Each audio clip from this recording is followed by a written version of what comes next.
A las víctimas coreanas se las conoce como Eyambu, a las inglesas Comfort Women y a indonesias Wanita Penghibur.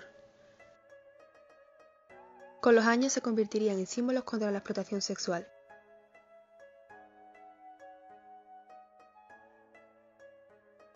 Y sus heridas representarían las de toda la región del este asiático.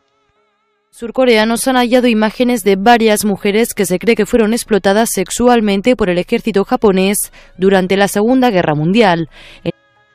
Durante la Guerra del Pacífico, de 1931 a 1945, la región del este asiático vivió uno de los episodios más oscuros de su historia. El gobierno quiso facilitar la existencia de estaciones de consuelo para prevenir enfermedades venéreas y violaciones por parte de los soldados japoneses y evitar hostilidades con los países ocupados, así como proveer consuelo a los soldados e interceptar el espionaje. Pero las estaciones de consuelo no fueron la solución a los dos primeros problemas. De acuerdo con el historiador japonés Yoshiaki Yoshimi, estas agravaron aún más el problema y es, a día de hoy, una herida abierta en el corazón de las mujeres de los países afectados. La primera estación de consuelo fue establecida en la concesión japonesa de Shanghái en el año 1932. Las primeras mujeres de consuelo eran prostitutas japonesas que se ofrecieron para este servicio. Sin embargo, como Japón prosiguió con su expansión militar, las Fuerzas Armadas se encontraron con pocas voluntarias japonesas y se volvió hacia la población local para obligar a que las mujeres sirvieran en esas estaciones. Muchas mujeres respondían al llamado para trabajar en fábricas o de enfermeras, pero ignoraban que después serían llevadas a la esclavitud sexual. Algunos historiadores, revisionistas y miembros del ala conservadora del Partido Liberal Democrático, PLD para abreviar, aseguran que una parte de las mismas prestaban servicios de prostitución por elección personal. Lo cierto es que esta falacia ha sido ya desmontada por la publicación de numerosos archivos oficiales de la época. En ellos se documenta cómo la mayoría de las mujeres, principalmente adolescentes o jóvenes adultas, habían terminado en los centros de consuelo, yanho en japonés, engañadas, forzadas, secuestradas o incluso vendidas a los traficantes por sus propios padres o familiares sin recursos. Una vez reclutadas, eran hacinadas en celdas diminutas, insalubres, donde permanecían encerradas día y noche sin opción de huir y sometidas a constantes agresiones sexuales y humillaciones.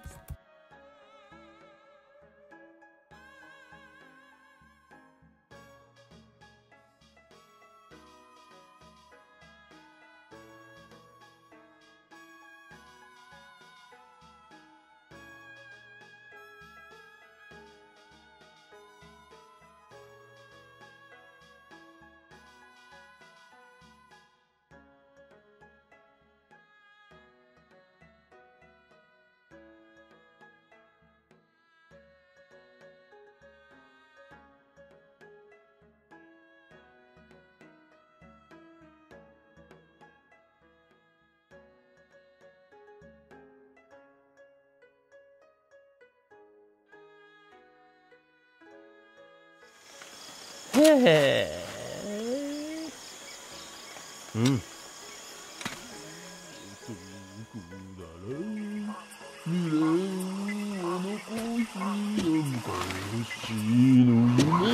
처음에 이제 저녁에 장교는 오더라고. 술로 잔뜩 처먹고 거의 뭐 벌벌 떨릴까 아이가 15. 그 가는 데서 아무튼 내가 제일 나이 어렸어. 그래갖고 이제 강간을 당한 거지.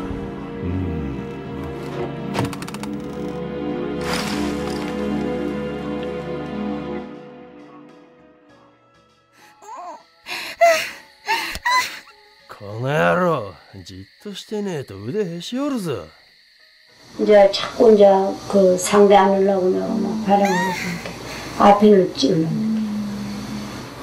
그래갖고 이래 돼서 그만 이 중독이 돼버린 거야.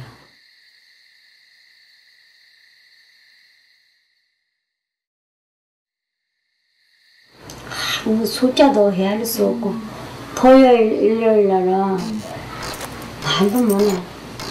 줄을 서가지고 옷도 안 벗고 그날로 이다 다 걷고.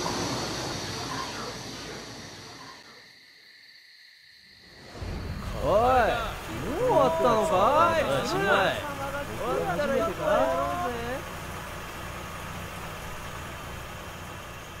この豚野郎がよ。あ？何か言ってみろよ、何かよ。またやっちまったのか。少しは我慢しろよ。우리 좋다.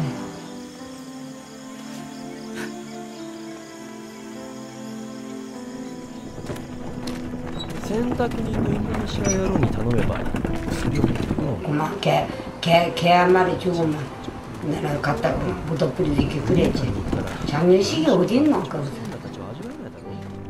それで薬飲んで。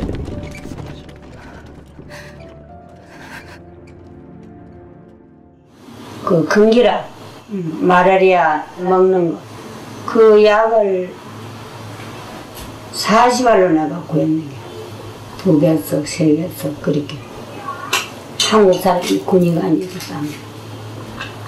그래갖고 내가 못 와갖고 그걸 한몫 풀어요. 그랬는데 그것도 죽는 것도 막내로 못 죽었더라. 3일 만에 깨어났어. 그 같이 있는 사람들이 얘기를 아유 코로 입으로 귀로 막 아유 전신에 피가 쏟아지더라.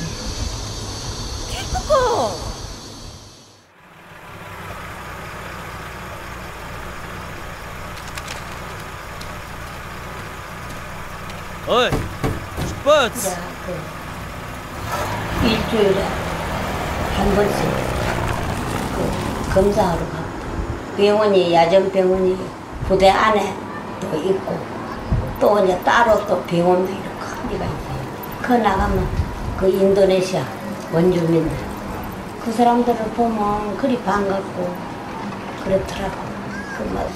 그러니까 조금만 늦었으면 우리는 죽었어. 방공호에 들어가.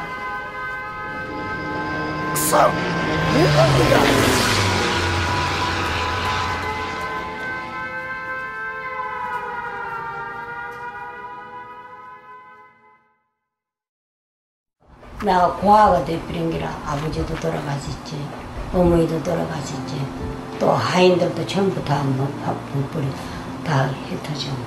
그래갖고 이제 우리 집에 가가지고 내가 거기서 이제 그 아펜을 뗐다 이거. 한 4, 5개월 걸렸다. 이 아펜 떼는데. 그래갖고 나 혼자서 우리 집에서.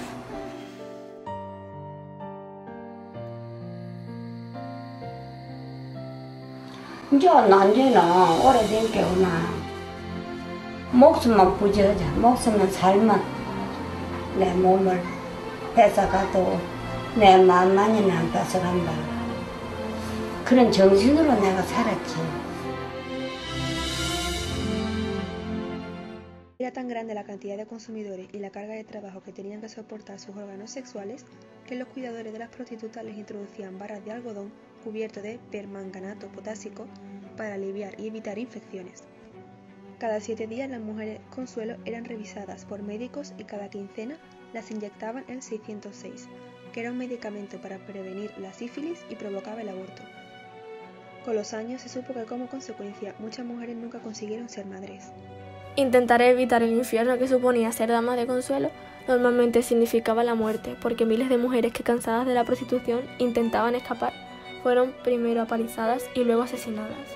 Por ejemplo, uno de los casos más crueles sucedió cuando una mujer china se negó a ser defecada por un oficial japonés, lo que implicó su ejecución por parte de los guardias, y a continuación se cocinaron sus restos en una sopa, que se obligó a beber al resto de prostitutas como advertencia.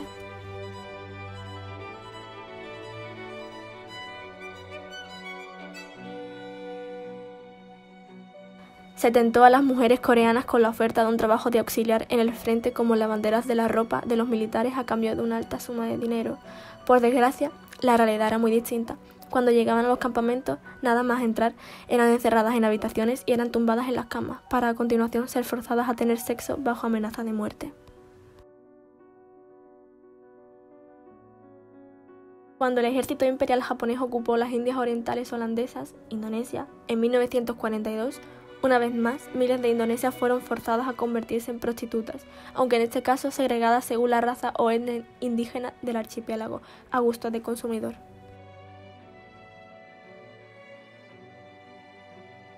China fue el país que más sufrió la política de damas de consuelo, porque mediante secuestros, amenazas de muerte a familiares o selección entre las supervivientes tras la masacre de alguna aldea, miles de chicas fueron obligadas a ejercer la prostitución.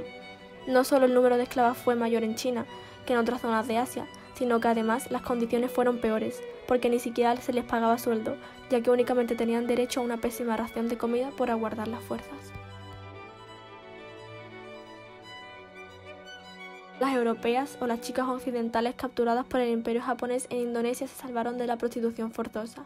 De hecho, los japoneses quedaron impresionados con la belleza de las mujeres blancas holandesas, muchas rubias altas y de ojos azules, que eran inexistentes en Asia y que despertaron infinidad de fantasías entre los conquistadores. Por esa razón, y debido a que su número respecto al total de la población era menor, los nipones otorgaron a las occidentales un estatus especial de prostitutas de lujo.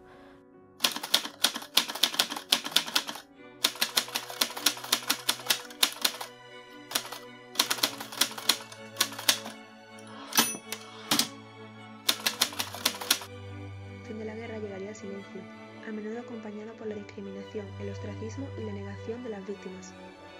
Muchas afirmarían décadas más tarde que el motivo para no hablar de lo sucedido hasta principios de los 90 se debía a un sentimiento de culpabilidad e impureza y al miedo a ser ridiculizadas. Tampoco se debe perder de vista que el entorno geopolítico post-conflicto estuvo marcado por la división ideológica de la Guerra Fría, la Guerra de Corea de 1950 a 1953, la Revolución China en 1949, la ocupación estadounidense de Japón y los controvertidos juicios del Tribunal Internacional de Tokio de 1946 a 1948. Un caldo de cultivo que, unido a los enconcertamientos sociales de las culturas asiáticas, permitió acallar durante décadas la cuestión de las esclavas sexuales. Una denuncia realizada en 1991 contra el Estado japonés por una víctima y activista contra la esclavitud sexual nipona fue la coreana Kim Hak-sung. Kim Hak-sung fue una activista coreana que centraba sus esfuerzos en luchar contra la esclavitud sexual a raíz del maltrato recibido por parte del ejército imperial japonés. Entre las Comfort Women fue la primera en hacer pública su historia, después de 40 años en silencio, inspirando a muchas otras supervivientes a conseguir justicia por los crímenes sufridos.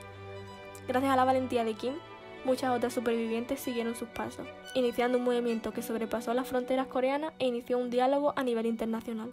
Desde entonces, todos los miércoles se lleva a cabo protestas delante de la embajada japonesa en Seúl, a pesar de la negativa del gobierno japonés a admitir sus crímenes de guerra. Esta concentración es en ese momento la manifestación más larga en torno a un tema unitario, los derechos humanos, que se ha realizado, y así figura desde 2002 en el libro Guinness de los récords. La causa tiene un gran apoyo público que actualmente continúa creciendo con proyectos como el Blooming Project, creado por alumnos universitarios que, mediante la venta de pulseras, proponen elevar la conciencia pública y recaudar dinero para mejorar el bienestar de las Comfort Women. En 1990, la visita a Tokio del primer ministro surcoreano Roh Tae-woo ya había suscitado por primera vez un crudo debate en la dieta nacional. No obstante, lo cierto es que la primera reacción por parte de las autoridades niponas fue simple y llanamente la negación de las acusaciones que sostenían la implicación de las Fuerzas Armadas japonesas en la cuestión de las mujeres de consuelo.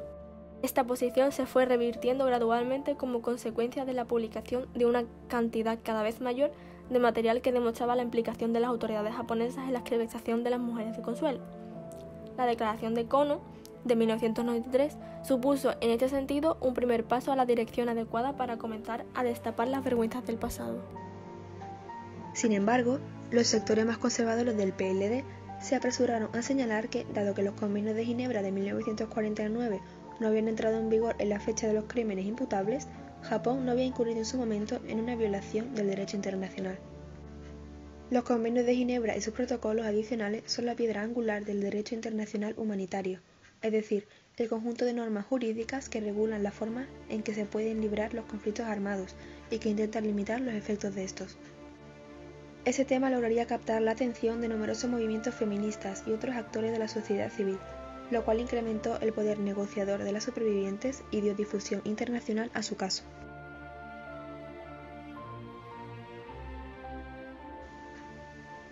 La cuestión de las esclavas sexuales ha constituido durante casi un siglo uno de los mayores obstáculos para la normalización de las relaciones bilaterales entre Corea del Sur y Japón.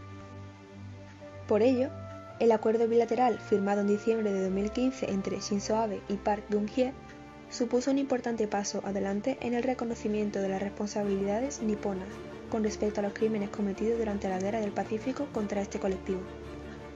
De tal forma, el gobierno japonés acordaba reconocer la implicación imperial en la esclavización sexual de estas mujeres, ofreciendo además un fondo de compensación para aquellas que todavía viven, actualmente unas 44, de 1.000 millones de yenes, 7,6 millones de euros. Con estos avances, sin embargo, parece quedar la sensación agridulce de que el cronómetro de la justicia ha corrido demasiado lento para las víctimas. Por un lado, el acuerdo solo cubre por el momento a las supervivientes surcoreanas. Por el otro, muchas de ellas enfrentan sus últimos años con pocas esperanzas de obtener unas disculpas oficiales del Estado y han manifestado su oposición al acuerdo.